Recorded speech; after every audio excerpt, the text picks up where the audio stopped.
먹어서 보충한다고 하는 것은 불가능한 일이에요.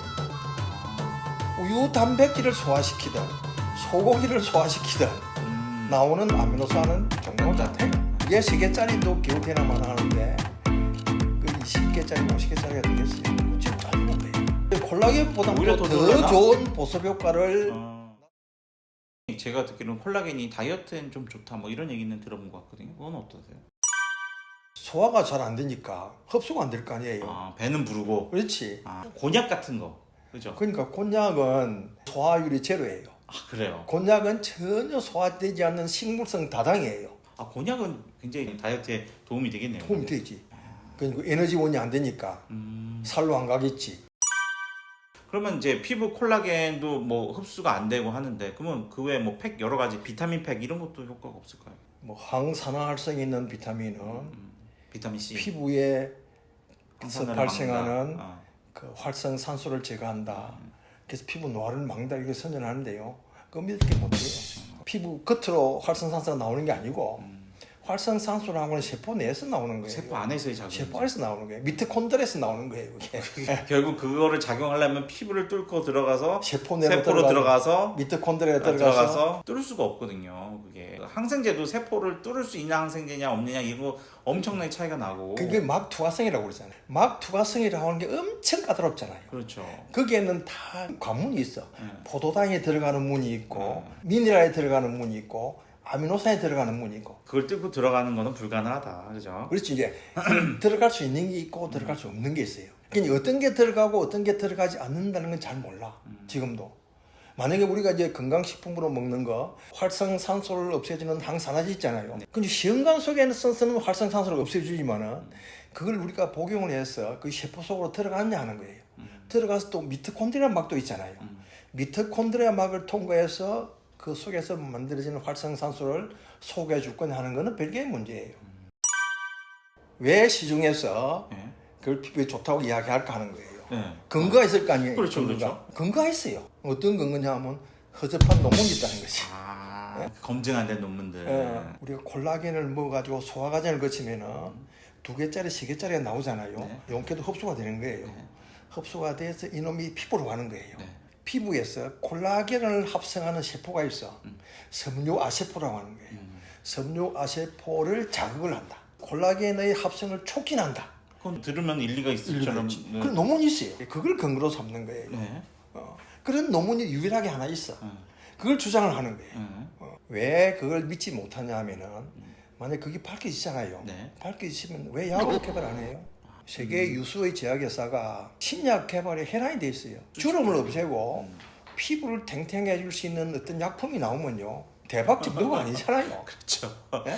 인류를 바꾸는. 그렇죠. 단순히 단백질을 먹어가지고 그게 몸속에서 우리 구조 단백질로 변해서 노화를 방지하고 피부를 좋게 한다고는 말이 안 되잖아요. 그 논문이 맞다면은 그걸 이용해서 사람들이 엄청나게 많이 약을 만들 텐데 아무도 그러고 있지 않다. 이게 어떻게 보면 그 논문이 잘못됐다는 반증이기도 하는데. 근데 건강식품이 다 그래요. 더 나쁜 게 있어. 가짜 학술지가 있어. 그래요? 착취 저널이라고 그래요. 착취. 착취하는 거예요.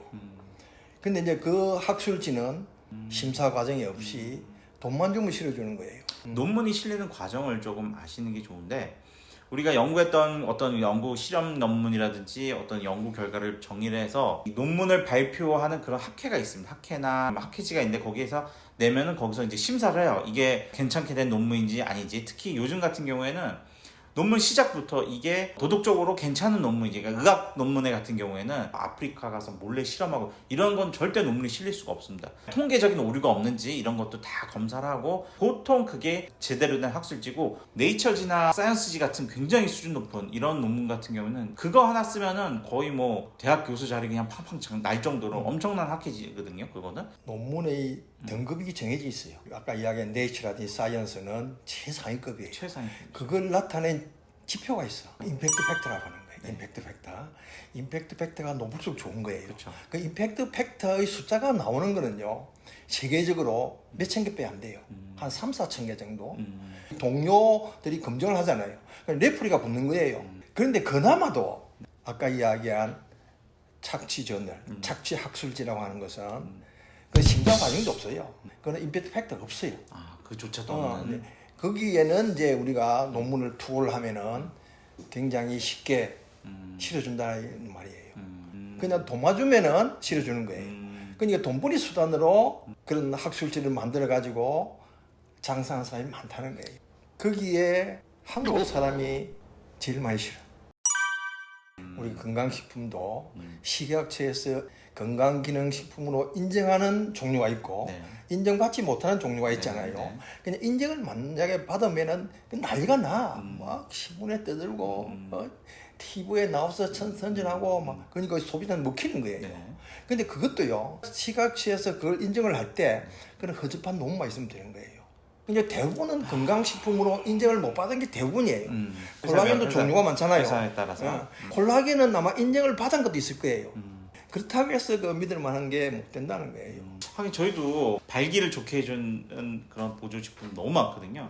근데 발기를 좋게 해주는 보조식품 광고를 자세히 보시면요, 발기가 잘 되게 해준다는 말은 없어요. 뭐라고 하냐면 남자한테 너무 좋다고 그래요. 뱅뱅 둘러서 얘기하거든요. 이게 왜 그러냐면은 발기가 잘 된다면은 근거가 있어야 되는데 그게 없거든요. 없으니까 그냥 애둘러 남자한테 너무 좋고 지구력이 좋아지고 소변 줄기가 세지고 막 이렇다고 얘기는 하는데 정작 발기가 잘 된다는 얘기는 없어요. 그 행색김이라고 항색힘이 구조 유지에 굉장히 중요한 역할을 해요. 주사로 피부에 놔주는 건 굉장히 어떤 성형이나 이런 데는 도움이 될 수 있기 때문에. 근데 이건 이제 건강식품으로 먹어가지고